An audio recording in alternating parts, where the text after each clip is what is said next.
আমি যখন নামাজের মধ্যে দাঁড়াই, আমি যখন নামাজের মধ্যে পড়ি আলহামদুলিল্লাহি রাব্বিল আলামিন, আমার আল্লাহ যে জবাব দেয় হামিদানি আবদি, এইগুলো আমি শুনতে পাই। ওই সময় আমার কাছে মনে হয় আমি কি দুনিয়ার মধ্যে আছি না আসমানের উপরে আছি, বিষয় আমার বোঝেও আসে না। ওই কারণে আমি আল্লাহর পক্ষ থেকে এমন এক শক্তি পাই, তখন আমার শরীরের মধ্যে শক্তি এসে যায়। সুবহানাল্লাহ আলহামদুলিল্লাহ, সুবহানাল্লাহ আলহামদুলিল্লাহ, লা ইলাহা ইল্লাল্লাহ, সুবহানাল্লাহ আলহামদুলিল্লাহ, লা ইলাহা ইল্লাল্লাহ। তুমি বাঁচাও, তুমি মারো, তুমি বাঁচাও, তুমি মারো, অবিরত ক্ষমা করো। তুমি বাঁচাও, তুমি মারো, অবিরত ক্ষমা করো। ধরার যে জন তাকেই ধরো, তোমার মুঠোয় সবই আল্লাহ। সুবহানাল্লাহ আলহামদুলিল্লাহ, লা ইলাহা ইল্লাল্লাহ। ও দুনিয়ার মুমিন মুসলমান ইমানদার আল্লাহর গোলাম, আসুন আমরা আমাদের আলোচনার মধ্যে ফিরে আসি। বান্দা যখন নামাজের মধ্যে পড়তে থাকে মালিকি ইয়াউমিদ্দিন,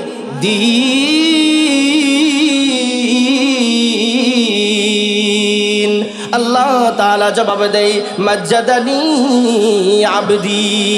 বান্দা যখন নামাজের মধ্যে বলে ইয়্যাকা না'বুদু ওয়া ইয়্যাকা নাস্তাঈন,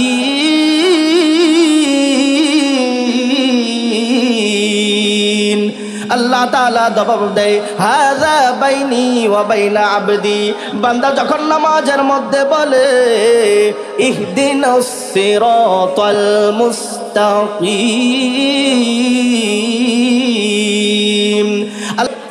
মধ্যবর্তী একটা জায়গায় নূরের মিম্বরে বসে একজন লোক হুজুর সাল্লাল্লাহু আলাইহি ওয়াসাল্লামকে ডাকে, কিন্তু কিছু বলে না, শুধু ডাক দেয়। এটা কিছুদিন হওয়ার পর হুজুর সাল্লাল্লাহু আলাইহি ওয়াসাল্লাম ওনার প্রিয়তমা স্ত্রী হযরত খাদিজা রাদিয়াল্লাহু তাআলা আনহার কাছে বললেন যে খাদিজা, আমি কিন্তু সূরার শানে নুজুল বলতেছি, খুব খেয়াল করে বোঝার চেষ্টা করেন। যে খাদিজা, আমার সাথে একটা বিষয় কিছুদিন যাবৎ ঘটতেছে, যে আসমান এবং জমিনের মধ্যবর্তী জায়গায় নূরের মিম্বরে বসে আমাকে শুধু ডাকে, কিন্তু কিছু বলতেছে না। খাদিজা রাদিয়াল্লাহু তাআলা আনহা ছিলেন অত্যন্ত বুদ্ধিমতী জ্ঞানী একজন মহিলা। তিনি বললেন যে তাওরাতের একজন আলেম, যার নাম ছিল ওয়ারাকা ইবনে নাওফেল, যে ওনার কাছে চলেন যাই, গিয়ে এই বিষয়টি একটু জিজ্ঞাসা করি। তো ওনার কথা মতো তাওরাতের আলেমের কাছে গেলেন, যা বিস্তারিত বললেন, কিন্তু সংক্ষেপে আগাইতেছি শানে নুজুল। তখন উনি বললেন যে হতে পারে আসমান এবং জমিনের মধ্যবর্তী জায়গায় থাইকা আপনাকে যিনি নূরের মিম্বরে বসে ডাকে উনি আসমানের কোনো ফেরেশতাই হবে। আপনি একটু সাহস করে জিজ্ঞাসা করে ফেলবেন যে কি বলতে চা আর কে। তো এরপরে যখন কিছুদিন পরে আবার একই দুই আসমান এবং জমিনের মধ্যবর্তী জায়গায় নূরের মিম্বরে বসে ডাক দেয়, আল্লাহ রাসূল সাল্লাল্লাহু আলাইহি ওয়াসাল্লাম বললেন কে তুমি, কি বলতে চাও? তখন জিবরাইল আলাইহিস সালাম বললেন হে আল্লাহর রাসূল, আপনি কি ভয় পেয়ে গেছেন? আমি হলাম জিবরাইল আলাইহিস সালাম। আল্লাহ রাব্বুল আলামিন আমাকে বলছে যে নূরের মিম্বরে বসে আপনাকে একটা পরিপূর্ণ সূরা শোনাইতে আজকে।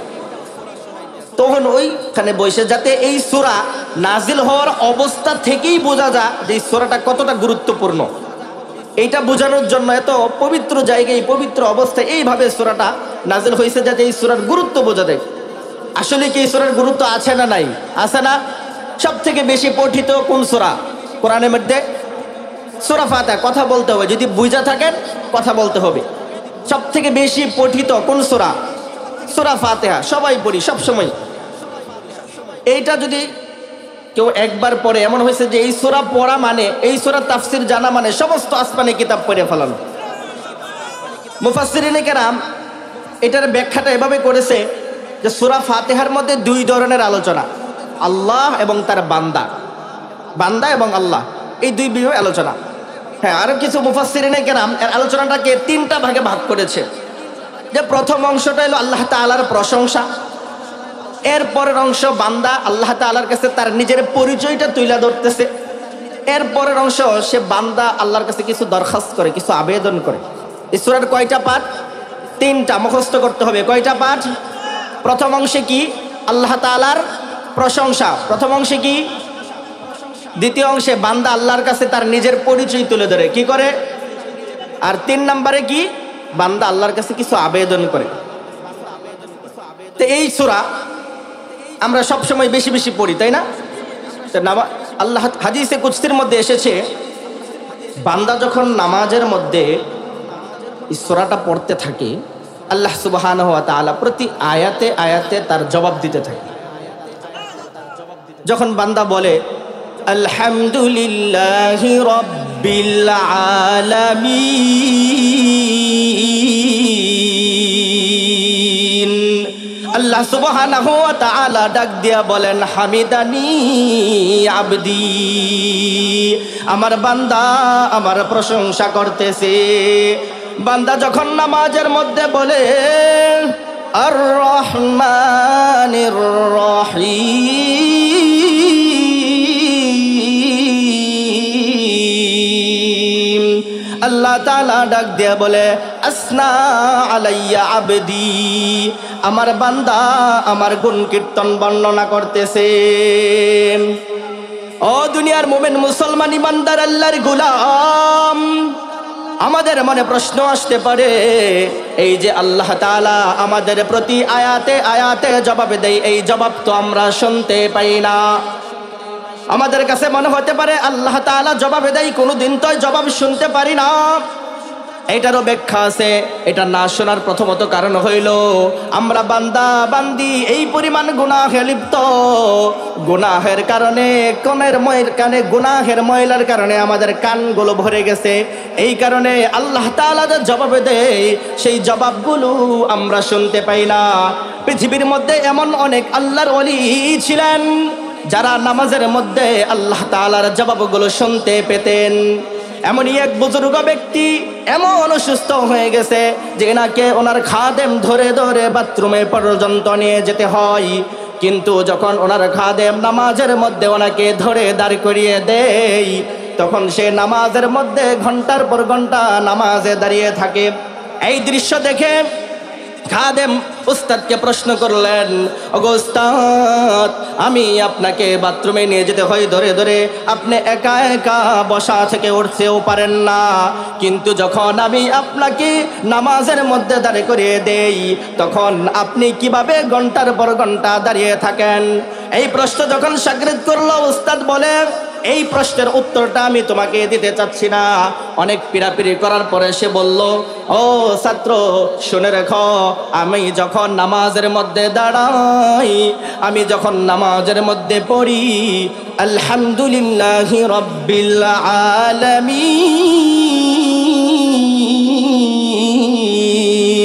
আমার আল্লাহ যে জবাব দেয় হামিদানি আবদি, এইগুলো আমি শুনতে পাই। ওই সময় আমার কাছে মনে হয় আমি কি দুনিয়ার মধ্যে আছি না আসমানের উপরে আছি, বিষয় আমার বোঝেও আসে না।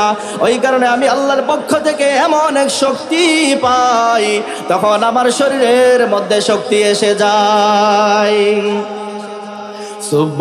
সুবহানাল্লাহ আলহামদুলিল্লাহ, সুবহানাল্লাহ আলহামদুলিল্লাহ, লা ইলাহা ইল্লাল্লাহ, সুবহানাল্লাহ আলহামদুলিল্লাহ, লা ইলাহা ইল্লাল্লাহ। তুমি বাঁচাও তুমি মারো, তুমি বাঁচাও তুমি মারো অবিরত ক্ষমা করো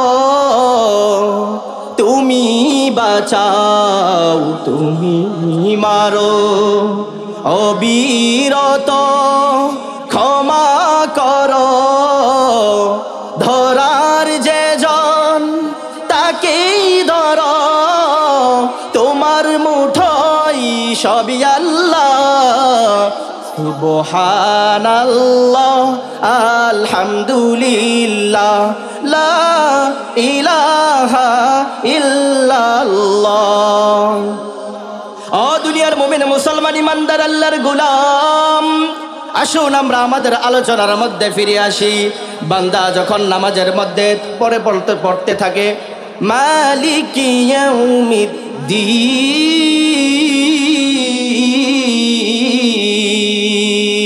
আল্লাহ তাআলা জবাব দেয় মাজ্জাদানি আবদি।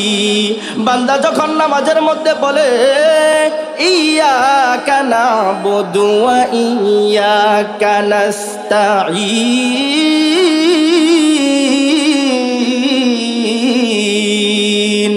আল্লাহ তাআলা জবাব দেয় হাযা বাইনি ওয়া বাইনা আবদি। বান্দা যখন নামাজের মধ্যে বলে ইহদিনাস সিরাতাল মুস্তাকিম,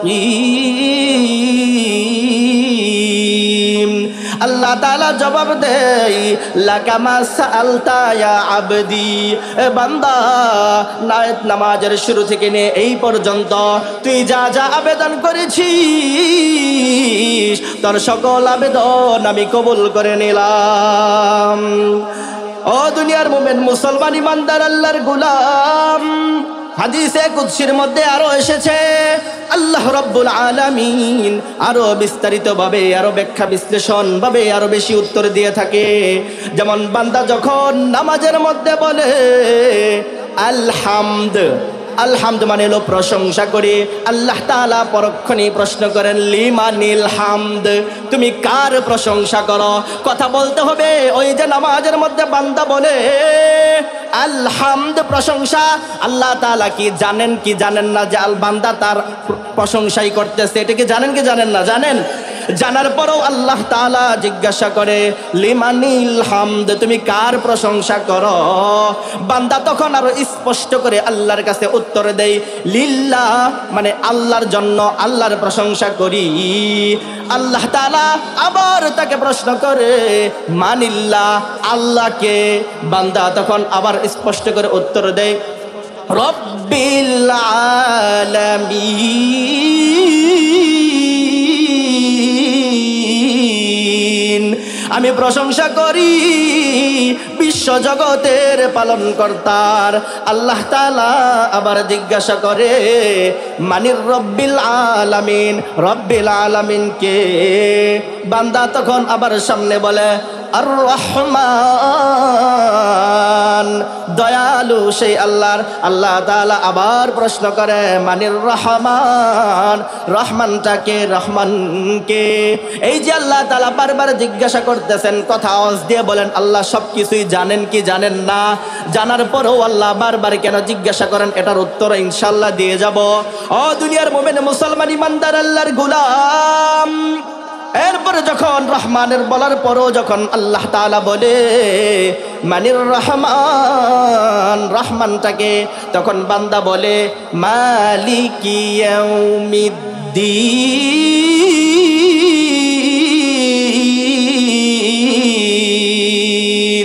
আমি প্রশংসা করি ওই আল্লাহর যে আল্লাহ কিয়ামত দিবসের মালিক। এই আয়াতটা শোনার পরে আল্লাহ তাআলা জবাব দেয় আনা মালিকি ইয়াউমিদ্দিন। এ বান্দারে, তুই বলতেছস যে ওই আল্লাহর প্রশংসা করস যে আল্লাহ কিয়ামত দিবসের মালিক। আনা মালিকি ইয়াউমিদ্দিন, আমি হলাম ওই আল্লাহ যে আল্লাহ কিয়ামত দিবসের মালিক। তোর সামনে আমি উপস্থিত, তোর যা প্রয়োজন এখন তুই আমার কাছে চাইতে পারিস। ও দুনিয়ার মুমিন মুসলমান ইমানদার আল্লাহর গোলাম, বান্দা যখন নামাজের মধ্যে বলে মালিকি ইয়াউমিদ্দিন। এই আয়াতটা পড়ার পরে বান্দা মারিফতের স্তরে চলে যায়। বান্দা মারিফতের স্তরে চলে যায় যখন মালিকি ইয়াউমিদ্দিন এটা পড়ে। এখন একটা কথা আমাদের না বললেই না, আমাদের সমাজে কিছু এমন লোক আছে যারা সূরা ফাতিহাটাও ঠিক মতো পড়তে পারে না, কিন্তু বলে আমি মারিফতের স্তরে আছি। আসেনি নাই? কথা বলেন। নামাজ পড়ে না, বলে মারিফত অর্জন করতেছি।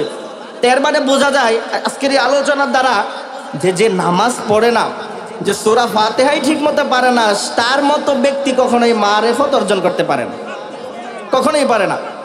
নামাজি যে নাকি বেনামাজি, নামাজ পড়ে না, একে তো শয়তানেও ভয় পা। এক বেনামাজির সাথে শয়তানের সফর, বোঝানোর জন্য বলতেছি এগুলা। এক বেনামাজির সাথে শয়তানের সফর। এখন শয়তান দেখতেছে এত এক ওয়াক্ত নামাজও পড়তেছে না, ফজর পড়ে না, জোহর পড়ে না, আসর পড়ে না, মাগরিব এশা কিছুই পড়তেছে না। তখন শয়তান ওই বেনামাজির থেকে দূরে দূরে থাকে। এখন বেনামাজি জিজ্ঞাসা করে, কি ব্যাপার, তুমি এত দূরে দূরে থাকো কেন? তখন শয়তান বলে, আমি তো আল্লাহর একটা আদেশ অমান্য করার কারণে আজকে আমি শয়তান। তুমি তো সারাদিনে আল্লাহর 5টা আদেশ বড় বড় অমান্য করে ফেলাইছো, আরো তো ছোটখাটো আছেই। না জানি আল্লাহ তোমার উপর কোন গজব নাজেল করে বসে, এই কারণে যাতে ওই গজব আমার উপরে না আসে, এই কারণে আমি একটু দূরে দূরে আছি। তার মানে নামাজ পড়ে না, সূরা ফাতিহাও ঠিক মতো পড়তে জানে না। এইরকম ব্যক্তি যদি বলে যে আমি মারিফতের স্তরে আছি, তাহলে বুঝতে হবে যে সে এইটাই আসলে শয়তান, প্রকৃত শয়তানই হলো এইটা। এই জন্য কবি, যদি আল্লাহ তাআলার ভয় যদি আমাদের অন্তরের মধ্যে থাকে, তাইলে কখনোই আমরা নামাজ পরিত্যাগ করতে পারি না। পারি? এতে সামনে রমজান আসতেছে, যদি আল্লাহর ভয় থাকে কেউ কি রোজা ছাড়তে পারবে? এই জন্য কবি একটু সুরে সুরে বলে, যাদের হৃদয়ে আছে আল্লাহর ভয়, তারা কভু পথ ভুলে যায় না। যাদের হৃদয়ে আছে আল্লাহর ভয়, তারা কভু পথ ভুলে যায় না। আল্লাহর প্রেম ছাড়া এই দুনিয়ায় কারো কাছে কোনো কিছু চাই না। যাদের হৃদয়ে আছে আল্লাহর ভয়, তারা কভু পথ ভুলে যায় না। আল্লাহর প্রেম ছাড়া এই দুনিয়ায় কারো কাছে কোনো কিছু চাই না। রাতের আধারে যারা সিজদাতে রয়, দু চোখের শ্রুতে নদী যেন বয়। রাতের আধারে যারা সিজদাতে রয়, দু চোখের শ্রুতে নদী যেন বয়। ছলনার হাত ছানি যত আসুক, ছলনার হাত ছানি যত আসুক, পিছনে ফিরেও তাকায় না। যাদের হৃদয়ে আছে আল্লাহর ভয়, তারা কভু পথ ভুলে যায় না। কথা বলুন, ঠিক না বেঠিক? ও দুনিয়ার মোমেন মুসলমান ইমানদার আল্লাহর গোলাম, আসুন আমরা আমাদের মূল আলোচনার দিকে ফিরে আসি। বলতেছিলাম, বান্দা যখন নামাজের মধ্যে কোন আয়াত বলে কথা বলতে হবে, কোন জায়গায় ছিলাম? তাফসীরের কোন জায়গায় ছিলাম? বান্দা যখন সূরা ফাতিহার 3 নম্বর আয়াত তথা মালিকি ইয়াউমিদ্দিন পর্যন্ত গেছে, বান্দা যখন নামাজের মধ্যে বলে মালিকি ইয়াউমিদ্দিন,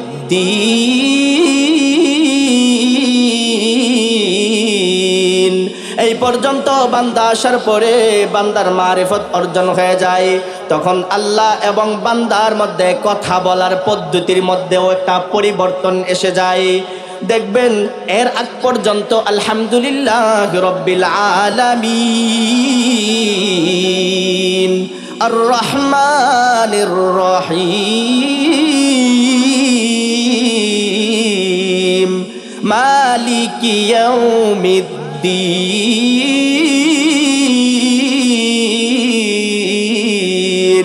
বান্দা যখন নামাজের মধ্যে সূরা ফাতিহার এই 3টা আয়াত পড়ে, এতক্ষণ পর্যন্ত কিন্তু বান্দা বলতেছিল আলহামদুলিল্লাহি রাব্বিল আলামিন, সমস্ত প্রশংসা ওই আল্লাহ তাআলার, আর রহমানির রহিম, যিনি পরম দয়ালু, এভাবে তিনি যিনি এইভাবে বলতে থাকে।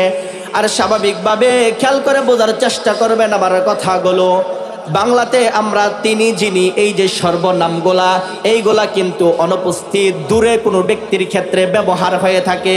যখন ওই ব্যক্তিটা যাকে নিয়ে কথা বলা হচ্ছে সে যখন খুব কাছাকাছি চলে আসে, তখন তিনি যিনি এই জায়গায় সরাসরি তুমি বা আপনি বলে হয় কি হয় না? বান্দা যখন নামাজের মধ্যে মালিকি ইয়াউমিদ্দিন পর্যন্ত চলে আসে, মারিফতের স্তরে চলে যায়, এরপরে যখন বান্দা কথা বলে তখন আর এইভাবে তিনি যিনি ভাবে কথা বলে না। এতক্ষণ পর্যন্ত বান্দা আল্লাহর পরিচয় পাইছে, এরপর থেকে বান্দা তার নিজের পরিচয়টা তুলে ধরতে থাকে। এরপরে বান্দা নামাজের মধ্যে দেখেন কিভাবে কথা বলার ধরনটা পরিবর্তন হয়ে যায়। বান্দা এরপরে বলে ইয়্যাকা না'বুদু ওয়া ইয়্যাকা নাস্তাঈন। ইয়্যাকা না'বুদু, ও মাবুদ, আমি আপনার ইবাদত করি এবং ইবাদত করতেই থাকবো। ও দুনিয়ার মুমিন মুসলমান ইমানদার আল্লাহর গোলাম, এই আয়াতের প্রথম অংশের মধ্যে বান্দা তার আল্লাহ তাআলার কাছে বলে আমি আপনার ইবাদত করতেছি এবং করতেই থাকবো। এখানে আরেকটা বিষয় লক্ষণীয়, ওই যে বলেছিলাম যে এখানে বান্দা তার প্রভুর কাছে নিজের পরিচয়টা তুলে ধরে। ওই যে না'বুদু, এই না'বুদু মানে হলো আমি ইবাদত করি। সাধারণভাবে কথাগুলা বুঝবেন, গোলাম মুনিবের ইবাদত করে নাকি মুনিব গোলামের ইবাদত করে? বুঝে থাকলে আওয়াজ দিয়ে বলুন। গোলাম তার মুনিবের ইবাদত করে। এই আয়াতের মধ্যে না'বুদু এইটুক শব্দের মাধ্যমে বান্দা আল্লাহর কাছে পরিচয়টা নিজের তুলে ধরে যে আমি হইলাম গোলাম আর আপনি হইলেন গা মুনিব। এই না'বুদুর মাধ্যমে বান্দা তার প্রভুর কাছে নিজের পরিচয়টা তুলে ধরে, বলে ওগো মালিক, গোলামের জন্য উচিত হইল যে যেন তার যখন যা কিছু লাগে, তার যখন যা কিছুর প্রয়োজন হয়, সব কিছু যেন সে শুধুমাত্র একমাত্র তার প্রভুর কাছেই বলে। গোলামের জন্য এটা উচিত হবে না যে তার যখন যা কিছু প্রয়োজন হয় সে যেন অন্যের কাছে যায় বলে, এটা গোলামের জন্য উচিত না। গোলামের জন্য উচিত হইল তার যখন যা কিছু লাগে সব কিছু যেন তার মুনিবের কাছেই বলে। এই জন্য পরের আয়াতের অংশের মধ্যে যায় বলে ওয়া ইয়্যাকা নাস্তাঈন।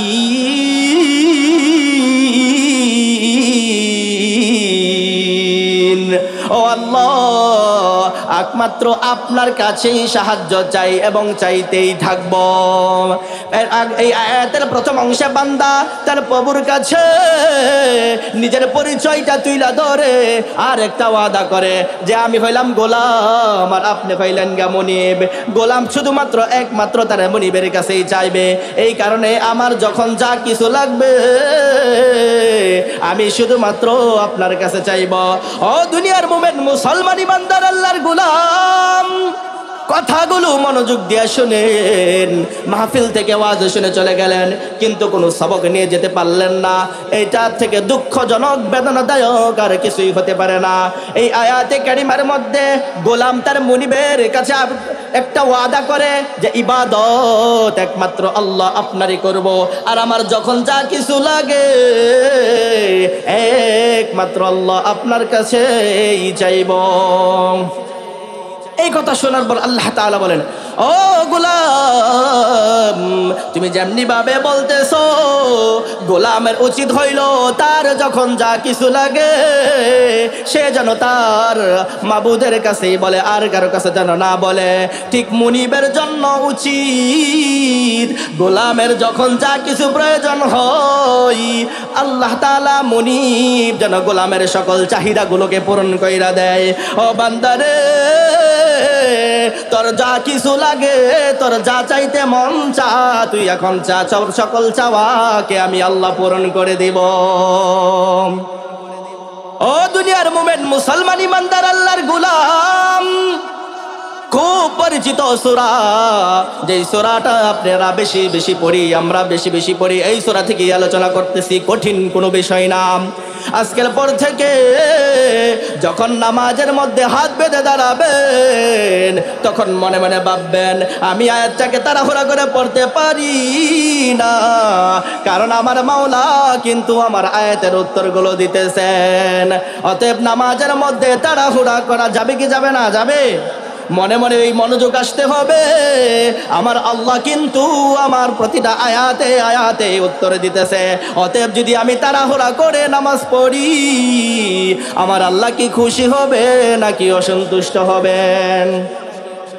ও দুনিয়ার মুমিন মুসলমান ইমানদার আল্লাহর গোলাম, আল্লাহ পাক রব্বুল আলামিন যখন বলে, গোলাম তুই তো বলছ যার কিছু লাগে আমার কাছে চাবে, আমিও বলতেছি একজন গোলাম যখন তার মনিবের কাছে চাই, যখন মনিবের কাছে চায়, মনিবের জন্য উচিত গোলামের সকল চাওয়াকে পূরণ করে দেওয়া।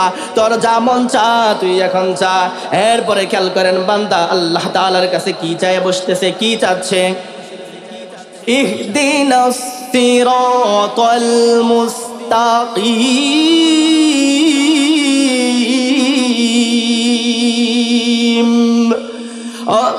ও দুনিয়ার মুমিন মুসলমান ইমানদার আল্লাহর গোলাম, বান্দা এরপরে রায়াতে আল্লাহ তাআলা সুযোগ দেওয়ার পরে বলে, ইহদিনাস সিরাতাল মুস্তাকিম। ওগো আল্লাহ, আমাকে এমন একটি পথ দেখায় দেন যেই পথ সোজা আমাকে জান্নাত পর্যন্ত নিয়ে যাবে। আমাকে সিরাতে মুস্তাকিমের পথটা দেখায় দেন গো আল্লাহ। ও দুনিয়ার মুমিন মুসলমান, কথাগুলো খেয়াল করে শুনেন। বান্দা আল্লাহ তাআলার কাছে বলে, আমাকে সিরাতে মুস্তাকিমের পথটা দেখায় দেন। এখন প্রশ্ন আসতে পারে, সিরাতে মুস্তাকিম এটা আবার কিসের পথ? এটা আবার কেমন পথ? ও দুনিয়ার মুমিন মুসলমান ইমানদার আল্লাহর গোলাম, সিরাতে মুস্তাকিম এটা কেমন পথ? এটার মুফাসসিরিনে কেরাম কয়েকটা ব্যাখ্যা করেছেন। শুনবেন নাকি সিরাতে মুস্তাকিম কোন পথ? সিরাতে মুস্তাকিমটা হলো এমন একটা পথ, যেই পথ ওই শহীদ নগরের মোড়ে যায় শেষ হয়ে যায় নাই, যেই পথটা গয়েশপুর বাজারের মোড়েও যায় শেষ হয়ে যায় নাই। এটা এমন কোনো পথ না কিছুক্ষণ দেওয়ার পরে শেষ হয়ে যায়। সিরাতে মুস্তাকিম এটা এমন কোনো পথ না যেই পথে একসাথে অনেক লোক চললে রাস্তার সমস্যা হবে। সিরাতে মুস্তাকিম এটা এমন কোনো পথ না যেই পথে অনেক মানুষ চলতে কোনো সমস্যা হতে পারে। মুফাসসিরিনে কেরাম বলেন, সিরাতে মুস্তাকিম এটা এমন কোনো পথ না যেই পথ কবরে গিয়ে শেষ হয়ে যাবে। সিরাতে মুস্তাকিম এটা এমন কোনো পথ না যেই পথ হাশরের ময়দানে গিয়ে শেষ হয়ে যাবে। সিরাতে মুস্তাকিম এটা এমন কোনো পথ না যা মিজানের পাল্লার ওখানে যায় শেষ হয়ে যাবে। এটা এমন কোনো পথ না পুলসিরাতের ওখানে যায় শেষ হয়ে যাবে। সিরাতে মুস্তাকিম হলো এটা এমন একটি পথ যেই পথ সোজা জান্নাতের মধ্যে গিয়ে শেষ হবে। ও দুনিয়ার মুমিন মুসলমান ইমানদার আল্লাহর গোলাম, আল্লাহ তাআলা যখন বান্দাকে সুযোগ দিল, তোমার যা পেছো চাইতে মন চাও, বান্দা কিন্তু ছোটখাটো কোনো বিষয় চাই না। বান্দা বলে, ইহদিনাস সিরাতাল মুস্তাকিম।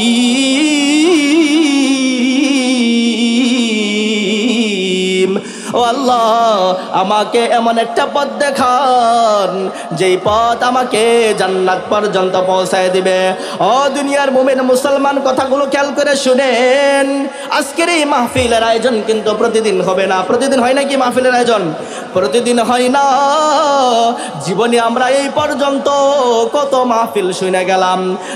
এই জীবনে 50, 60, 70, 80 বছর বয়স অনেকের হয়ে গেছে।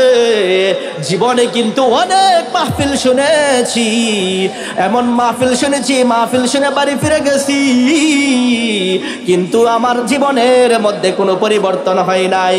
বিগত বছরগুলোতে যদিও কম মাহফিল হইতো, এই বছর কিন্তু অনেক বেশি মাহফিল হচ্ছে।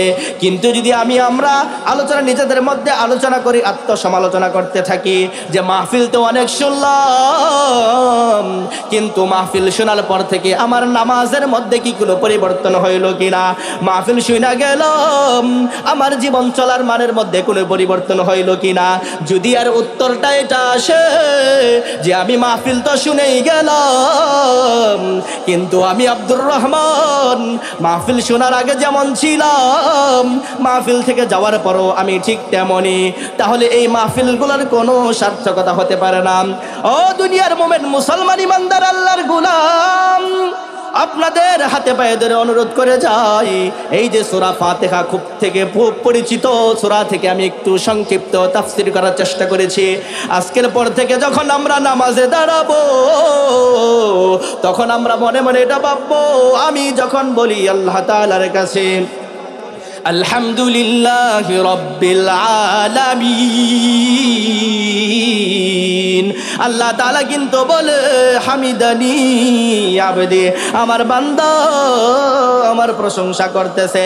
এইভাবে যখন মনোযোগ দিয়ে নামাজের মধ্যে সূরাগুলো পড়ব, তখনই নামাজের মধ্যে মুমিন মুসলমান ইমানদার আল্লাহর গোলাম, ওই যে আপনাদেরকে প্রথমে বলেছিলাম যে বান্দা যখন নামাজের মধ্যে বলে আলহামদ, যে প্রশংসা, আল্লাহ তাআলা বলে লিমানিল হামদ, তুমি কার প্রশংসা করো? এরপরে যখন বলে লিল্লাহ, আমি আল্লাহর জন্য প্রশংসা করি, আল্লাহ তাআলা বলে মানিল্লাহ, আল্লাহকে। বলেছিলাম আপনাদের, কেন আল্লাহ জানার পরে কেন আল্লাহ তাআলা বারবার জিজ্ঞাসা করে? কেন আল্লাহ তাআলা কিন্তু জানে আমার বান্দা আমার প্রশংসা করে, আর আল্লাহ তো আমি, আর রহমান তো আমি। এত সব কিছু জানার পরে কেন আল্লাহ তাআলা বারবার বান্দাকে খালি প্রশ্ন করতেই থাকে? ও দুনিয়ার মুমিন মুসলমান ইমানদার আল্লাহর গোলাম, কথাগুলো মনোযোগ দিয়ে শুনেন, আর বাহ্যিক এই কান দিয়ে না শুনে দিলের কান দিয়ে বোঝার চেষ্টা করেন। কেন আল্লাহ তাআলা এত কিছু জানার পরেও বারবার কেন জিজ্ঞাসা করে? একটা ছোট্ট উদাহরণ দিলে বিষয়টা খুব ভালোভাবে বুঝে আসবে। বলবো কিনা উদাহরণটা? যখন কোনো বাড়িদের মধ্যে মা এক ঘরে আলাদা ঘরে ঘুমায় থাকে, ছোট্ট যদি কোনো শিশু থাকে, ছোট্ট শিশুটা অনেক সময় আবদার করে, মা আমি আজকে আমার পাশের ভাইয়ের সাথে ঘুমাবো, তোমার সাথে আজকে থাকবো না, অথবা আজকে আমি আমার দাদার ঘরে গিয়ে ঘুমাবো। যখন বাচ্চাটা মায়ের ঘর ছেড়ে যায় ভাইয়ের সাথে অথবা দাদার সাথে অথবা খালার সাথে যায় ঘুমা, কিছুক্ষণ পরে ছেলে চিন্তা করে, আমার তো এই ঘরে ঘুম আসতেছে না, ভালো লাগতেছে না মায়েকে ছাড়া। মা কিন্তু এতক্ষণে লাইট বন্ধ করে ঘরের মধ্যে শুয়ে পড়ছে। ছোট্ট শিশুটা ওই ঘর থেকে আবার মায়ের কাছে চলে আসে। মায়ের কাছে আইসা মারকে ডাক দিয়া বলে, মা। প্রথম ডাক দেওয়ার সাথে সাথে মা বলে, কে রে? এইভাবে আওয়াজ দিয়ে ওঠে আব্দুর রহমান। ছোট্ট শিশু বলে, আমি মা, আমি। মা আবার বলে, আমিটা কে রে? তখন মা আবার বলে, আমি হইলাম আব্দুর রহমান। আব্দুর রহমান বলার পর মা বলে, আব্দুর রহমান কে রে? তখনই ছোট্ট শিশুটা কান্না কইরা দেয়। তখন বলে, আমার মা দেখি আমারে চিন্তাছে না। আমি অথচ মা কি প্রথম যখন বলছে কে বলার পরে যখন বলছে আমি, তখন কি মা চিনতে পারছিল নাকি চিনতে পারে নাই? চিনতে পারার পরে মা কিন্তু উত্তর দেয় নাই, প্রথমেই বলে নাই আস কাছে চলে আস। যদি এইভাবে উত্তরটা দিয়ে দিত তাহলে কিন্তু মায়ের সন্তানের প্রতি মহাব্বতটা হতো না। বারবার জিজ্ঞাসা করে করে পেছিয়ে পেছিয়ে দেই, যখন শিশুটা কান্না করে দেই তখন মা ডাক দিয়া বুকে নিয়ে এসে আদর করে চুমু দেয়। এই কারণে আল্লাহ সুবহানাহু ওয়া তাআলা কথাগুলো শেষ করে দিব আর একটা প্রশ্নের উত্তর দিয়ে একটু মনোযোগী হওয়ার চেষ্টা করেন। ওই তার ছেলেকে কাছে ডাক দিয়ে আদর করে, ওই যে প্রথমে ডাকেই যদি মা তার পরিচয়টা দিয়ে দিত তাহলে কিন্তু ওই আব্দুর রহমানের আদর ভালোবাসাটা পাইতো না। এই কারণে আল্লাহ তাআলা বান্দার সাথে ও একটু দেরি কইরা পরিচয় দেয়। বান্দা যখন নামাজের মধ্যে বলে আলহামদুলিল্লাহি রাব্বিল আলামিন, ওই প্রত্যেকটা শব্দে শব্দে আল্লাহ তাআলা জিজ্ঞাসা করে লিমানিল হাম, কার প্রশংসা? মানিল্লাহ, আল্লাহকে। এইভাবে দেরি করে করে মালিক ইয়াউমিদ্দিন পর্যন্ত যাওয়ার পরে আল্লাহ তাআলা উত্তর দেয় আনা মালিক ইয়াউমিদ্দিন, আমি হইলাম কিয়ামত দিবসের মালিক। এতটুকু দেরি করার কারণ হইল যাতে করে আল্লাহ এবং বান্দার সাথে মহাব্বতটা বেড়ে যায়, এই জন্য ওই দেরি করে উত্তর দেয়। ও দুনিয়ার মুমিন মুসলমান ইমানদার আল্লাহর গোলাম, সর্বশেষ যে বিষয়টার একটা উত্তর দিয়ে আমি আবার কথাগুলো শেষ করে দিব। ওই যে আল্লাহ তাআলার কাছে যখন বান্দা যখন বলে ইয়াকা না'বুদু ওয়া ইয়াকা নাস্তাঈন,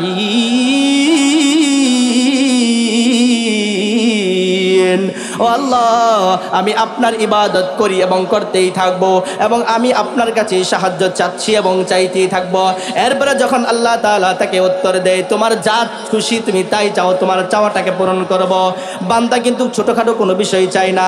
ওই সময় কিন্তু চাইলে বান্দা এটাও বলতে পারতো আমাকে অনেক অনেক সম্পদের মালিক বানায় দাও, আমাকে অনেক অনেক টাকা পয়সার মালিক বানাও, আমার জন্য একটা সুন্দরী বিবির ব্যবস্থা করো। এইসব না চায় বান্দা চাইছে আমাকে সিরাতে মুস্তাকিম। এটার কারণটা কি খুব সংক্ষেপে 1 মিনিটে শেষ করে দিব। এর কারণ হলো যদি মনে করেন আমাদের কোনো কলিজার টুকরা সন্তান সৌদি, মালয়েশিয়া বা ওমান কোনো দেশে গেছে, যাওয়ার পরে তার কাগজপত্র ঠিক নাই, সে ওই দেশের জেলখানায় কোনো কারণে বন্দী হয়ে গেছে গা।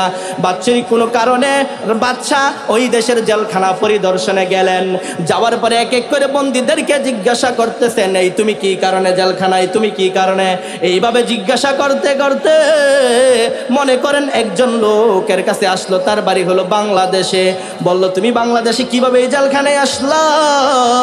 তখন সে উত্তর দেয় বাদশাহ আমি তো বিদেশ থেকে এখানে আসছিলাম উপার্জন করতে, কিন্তু আমার কাগজপত্র ঠিক না থাকার কারণে আপনার দেশের প্রশাসন আমাকে এই জেলখানায় বন্দি করে ফেলছে। তখন বাদশাহ বলে ঠিক আছে, যেহেতু আমি জেলখানায় এসে গেছি, এখন তুমি তোমার চাওয়াটা কি এই মুহূর্তে বলো, তুমি যা চাইবা সেই চাওয়াটাই এখন আমি পূরণ করে দিব।